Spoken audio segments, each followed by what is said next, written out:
Anda jangan langsung menyalahkan Nabi Adam. Saya ini sering kampanye untuk membela Nabi Adam. Karena banyak kiai yang cerita Nabi Adam itu salah melulu. Nanti kan kita di surga kan nggak perlu ngajukan kredit, nggak perlu punya istri cantik yang minta ke mall. Karena kelebihannya bidadari itu cantik, tidak minta belanja. Sudah gitu di madu juga agak protes. Tapi kalau di dunia itu sudah minta belanja, di madu protes. Nah, jadi tapi kenapa Nabi Adam akhirnya keluar dari surga dan kita menyalahkan hanya demi kepentingan supaya tadi punya istri cantik, tidak minta uang apa belanja dan boleh dipoligami mau masalah. Di konstruksi ayat itu tidak ditampakkan, tapi semua ahli tafsir tahu. Misalnya fadallahuma bihurur, setan menipu Adam dan Hawa dengan curang. Hurur itu nipu. Jadi kalau ngaji nipu itu mulai dulu itu ya gurunya setan itu. Jadi Nabi Adam itu di surga dengan penuh limpahan anugerah. Buah apa saja ada, makanan apa saja ada, enggak bayar. Tempat mewah leg juga enggak bayar. Kalau Anda di hotel leg sedikit aja bayarnya minta ampun. Akhirnya setan itu pura-pura nangis terseduh-seduh. Akhirnya Nabi Adam menghampiri. Kenapa kamu nangis? Saya ini iba sama kamu, kasihan. Nikmat begini nikmat, pada akhirnya Anda ini mati. Karena Anda manusia, pasti mati. Kasihan sudah senikmat ini kemudian Anda mati. Pura-pura nangis, jadi lama ya nangis, acting itu. Akhirnya Nabi Adam tanya, lalu solusinya gimana? Terus setan tinggal numpangi. Hal adulluka ala syajaratil khuldi wa mulkil la yafla. Kamu mau tak kasih vitamin makan pohon khuldi? Nanti kalau kamu makan itu terus abadi. Jadi terus setan, Nabi Adam mulai ragu ya, tapi Allah melarang saya makan pohon khuldi itu, syajaratul khuldi itu. Kamu tidak usah cari tafsirnya, itu anggur apa ketela apa duren, itu namanya orang kurang penggawean itu gak penting. Ketika Allah tidak jelaskan detail itu berarti detailnya itu tidak penting. Kamu sok penting nyari itu apa itu. Allah saja tidak menjelaskan, kok kamu yang manusia mau menjelaskan. Akhirnya Nabi Adam tanya, apa betul Allah itu melarang saya makan itu? Terus Allah cerita, wa qasamahuma inni lakuma laminan nasihin. Terus setan itu cerita, demi Allah saya tahu info terbaru bahwa sekarang nggak apa-apa. Jadi hukum terbaru itu. Singkat cerita Nabi Adam makan. Ketika makan, berarti setan salah karena menipu Nabi Adam, Adam salah karena makan pohon khuldi tadi. Apa yang terjadi? Allah manggil Nabi Adam. Adam, kenapa kamu makan itu? Bukankah pohon-pohon yang lain, buah-buah yang lain itu cukup? Kenapa kamu makan yang saya larang itu? Terus jawab Nabi Adam ini yang unik, yang kita harus bela Nabi Adam ila yaumil qiyamah. Wa izzatika ya Rabbi ma adzunnu anna ahadan yahlifu bika kadziban. Demi kehormatanmu ya Allah, ketika engkau disebut oleh setan, saya tidak pernah mengira ada orang berani mencatut nama engkau kemudian dia bohong. Loh, ini contohnya Pak Fajar ini, sama temannya yang paling sering bohong itu dia nggak percaya, tapi meskipun sering bohong kalau dipanggil Pak Rektor ngecek ulang apa enggak. Kalau kalimatnya dipanggil Pak Rektor pasti nggak ngecek ulang, meskipun teman yang sering bohong pasti langsung nyari Pak Rektor. Saya misalnya sebagai murid Mbah Maimun punya teman yang sering bohong sekalipun, terus bilang Gus dipanggil Mbah Maimun, pastilah langsung ke sana karena disebut nama itu orang sudah tidak berpikir jelimet. Ketika engkau disebut ya Allah, saya tidak pernah ngira ada orang mencatat nama engkau kemudian dia bohong, sehingga Allah itu haru sama Nabi Adam. Makanya Nabi Adam itu diusir. Ini meneruskan ayat yang dibaca Mas Majid tadi, diusir tapi disangoni. Dam, secara prosedur hukum kamu harus saya usir karena kamu melanggar, tapi tak sangoni. Lucu kan? Tak sangoni, kamu baca ini ya. jadi unik. Makanya ayatnya fatalaqqa Adamu mir Rabbi, bukan kreasinya Nabi Adam. Kalimat itu bukan kreasi Nabi Adam, tapi hadiah sama Allah. Ini kamu secara pelaturan tak usir tapi tak sangoni, ini dibaca nanti. Tapi Nabi Iblis tidak disangoni karena memang dia penipu betul.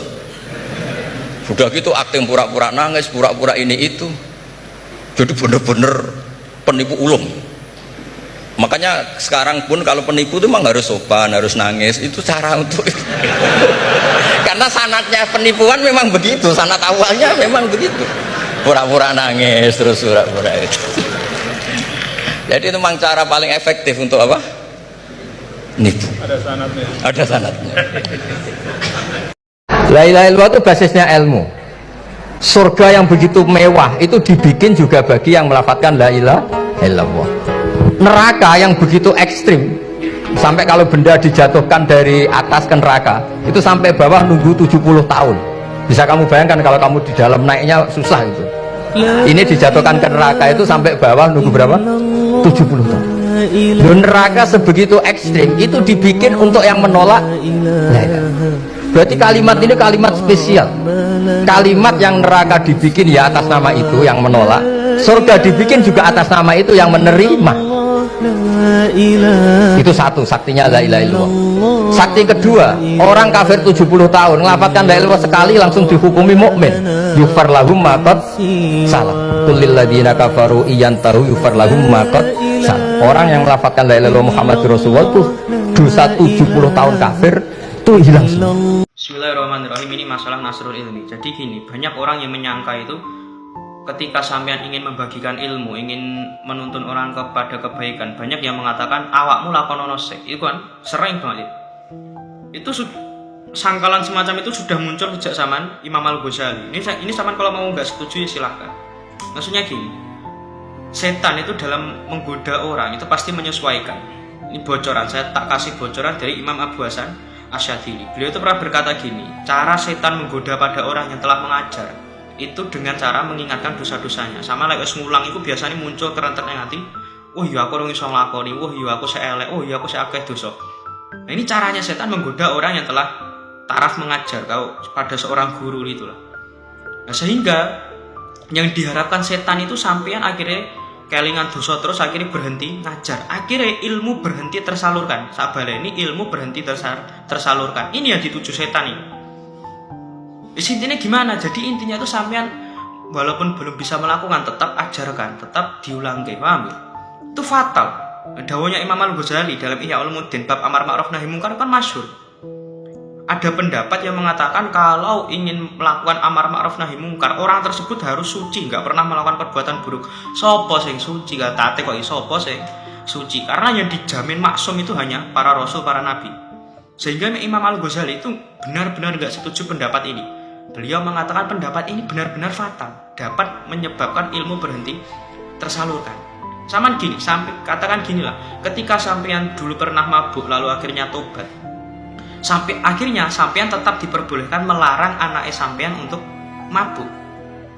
Kalau sampean dilarang untuk menyampaikan bahwa mabuk itu adalah perkara yang haram bagi anak sampean hanya karena dulu pernah mabuk, ini fatal, benar-benar fatal. Mosok sampean biyen tahu mabuk terus akhirnya ora oleh ngelarang anaknya ben ora mabuk. Akhirnya barokahnya gini, sampean walaupun ndak mondok tetap diperbolehkan nyuruh anaknya mondok. Walaupun sampean dulu pernah mabuk tetap diperbolehkan melarang anak sampean untuk mabuk. Itu fatal kalau sampean sampai lek arep ngomongi, lek arep nasrul ilmi lakonono sik. Itu fatal, benar-benar bisa membuat ilmu itu berhenti. Sampean arep ngajar tasawuf ngenteni dadi wali, kapan dadi walimu?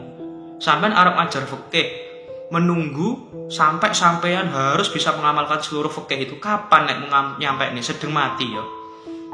Jadi keduanya, masalah nasrul ilmi membagikan ilmu dan mengamalkan ilmu, kedua-duanya termasuk hal yang wajib, tapi tidak saling mewajibkan. Tak ini tidak saling mewajibkan satu sama lain. Jadi intinya sama nasrul. Intinya urip niku digawe santai, digawe tenang, pokok ora maksiat. Beres, tenang. Perkataan Imam Nawawi Al-Bantani dalam kitab Muraqi Al-Ubudiyah, syarah dari Bidayatul Hidayah karangan Abi Hamid Muhammad Al-Ghazali, Imam Al-Ghazali itu mengatakan gini, tarkul ma'asi wa huwa asyaddu minal ibadah, min fi'li ibadah ya. Jadi meninggalkan maksiat itu